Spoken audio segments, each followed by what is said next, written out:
नमस्कार नमस्कार विद्यार्थी मित्रांनो, तलाठी भरतीच्या 18/8/2023 रोजी झालेल्या पेपरमधील काही प्रश्न आणि त्याची उत्तरे आपण ह्या व्हिडिओमध्ये पाहणार आहोत. कोणताही वेळ न घालवता चला तर आपण लगेच प्रश्न क्रमांक पहिला पाहूया. प्रश्न क्रमांक पहिला, तर आजच्या तलाठी भरतीच्या पेपरमध्ये बॉम्बे नेटिव्ह एज्युकेशन सोसायटीची स्थापना कुणी केली असा प्रश्न होता. तर या प्रश्नाचं बरोबर उत्तर आहे जगन्नाथ शंकर शेठ. तर जगन्नाथ शंकर शेठ यांनी 1822 मध्ये बॉम्बे नेटिव्ह एज्युकेशन सोसायटीची स्थापना केली आहे. जर तुम्ही पहिल्यांदाच आपल्या यूट्यूब चॅनलवर आला असाल तर स्पर्धा बुक या यूट्यूब चॅनलला सबस्क्राईब करा, जेणेकरून तुम्हाला नवनवीन अपडेट मिळत राहतील.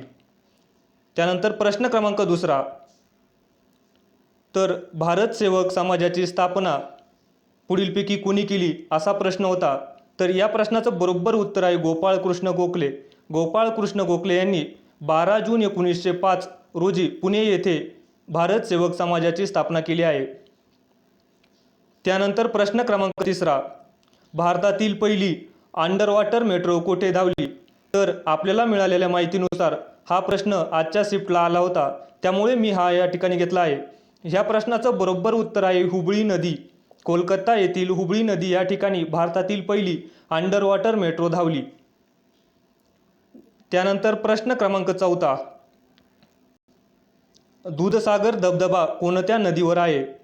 तर दूधसागर हा धबधबा मांडोवी नदीवर आहे. गोवा राज्यातील मांडोवी या नदीवर दूधसागर हा धबधबा असून. त्यानंतर प्रश्न क्रमांक पाचवा, युगंधर या कादंबरीचे लेखक कोण आहेत. तर युगंधर या कादंबरीचे लेखक शिवाजी सावंत आहेत. तर शिवाजी सावंत यांच्या मृत्युंजय आणि छावा ह्या पण 2 कादंबऱ्या खूप महत्त्वाच्या आहेत. त्यानंतर प्रश्न क्रमांक 6, 2011च्या जनगणनेनुसार भारतात सर्वात जास्त कमी लोकसंख्या कोणत्या केंद्रशासित प्रदेशात आहे. तर आजच्या तलाठी भरतीच्या पेपरमध्ये हा प्रश्न विचारला होता, त्यामुळे या प्रश्नाचं बरोबर उत्तर आहे लक्षद्वीप. तसेच 2011च्या जनगणनेनुसार भारतात सर्वात कमी लोकसंख्या राज्यानुसार सिक्कीम राज्यात आहे. हाही प्रश्न तयार करून ठेवा, म्हणजे पुढच्या शिफ्टला हा प्रश्न विचारू शकतात. त्यानंतर प्रश्न क्रमांक 7, तर माहिती अधिकार अधिनियम 2005 विषयी प्रश्न विचारला होता. नेमकं त्याविषयी किती कलम विचारले होते हे आपल्याला माहीत नाही, पण मी या ठिकाणी सरावासाठी हा प्रश्न घेतला आहे. तर माहिती अधिकार अधिनियम 2005 मध्ये एकूण 31 कलमे असून त्या राष्ट्रपतींची स्वाक्षरी 12 जून 2005 रोजी झाली आणि माहिती अधिकार अधिनियम 12 ऑक्टोबर 2005 पासून संपूर्ण भारतात लागू करण्यात आला होता. प्रश्न क्रमांक 8, 2011च्या जनगणनेनुसार भारतात कोणत्या राज्यात सर्वात जास्त प्रौढलिंग गुणोत्तर आहे. तर या प्रश्नाचं बरोबर उत्तर आहे केरळ. तसेच प्रश्न सरावासाठी सर्वात कमी हरियाणा या राज्यात लिंग गुणोत्तर आहे. प्रश्न क्रमांक 9, कलम 19 विषयी प्रश्न विचारला होता. तर कलम 19 विषयी कोणते कलम विचारले होते हे आपल्याला माहीत नाही, पण मी या ठिकाणी कलम 19 मधील काही कलमे देत आहे. हे कलम खूप महत्त्वाचे आहेत. तर कलम 19 नुसार भाषण अभिव्यक्ती स्वातंत्र्य. कलम 19B, शांततेने व विनाशस्त्र एकत्र जमण्याचे स्वातंत्र्य. त्यानंतर C नुसार संघटना किंवा संघ स्थापण्याचे स्वातंत्र्य.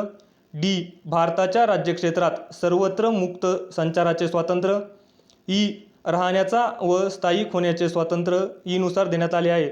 तसेच F नुसार कोणत्याही पेशा आचरण्याचा किंवा कोणत्याही व्यापारधंदा चालवण्याचे स्वातंत्र्य कलम 19 नुसार देण्यात आले आहे. तर आजच्या शिफ्टमध्ये कलम 19 वर कोणता प्रश्न विचारला होता हे नक्की तुम्ही कमेंटमध्ये सांगा. तसेच प्रश्न क्रमांक 10, बालकामगार कायदा कधी संमत करण्यात आला. तर यावरती प्रश्न विचारला होता. तर त्याची तारीख विचारली होती. तर 23 डिसेंबर 1986 रोजी बालकामगार कायदा संमत करण्यात आला. तसेच बालकामगार कायद्याविषयी एक कलम विचारलं होतं, तर तेही तुम्ही कमेंटमध्ये सांगा की कोणतं कलम विचारलं होतं. तसेच आज ह्या व्हिडिओमध्ये आपण हे काही प्रश्न घेतलेले आहेत. तसेच राहिलेले प्रश्न पुढील व्हिडिओमध्ये पाहूयात. आणि ह्या प्रश्नाव्यतिरिक्त तुम्हाला माहीत असणारे प्रश्न तुम्ही कमेंट करा आणि चॅनलवर नवीन असाल तर चॅनलला सबस्क्राईब करा, जेणेकरून तुमच्यापर्यंत नवनवीन अपडेट पोहोचवता येतील. धन्यवाद.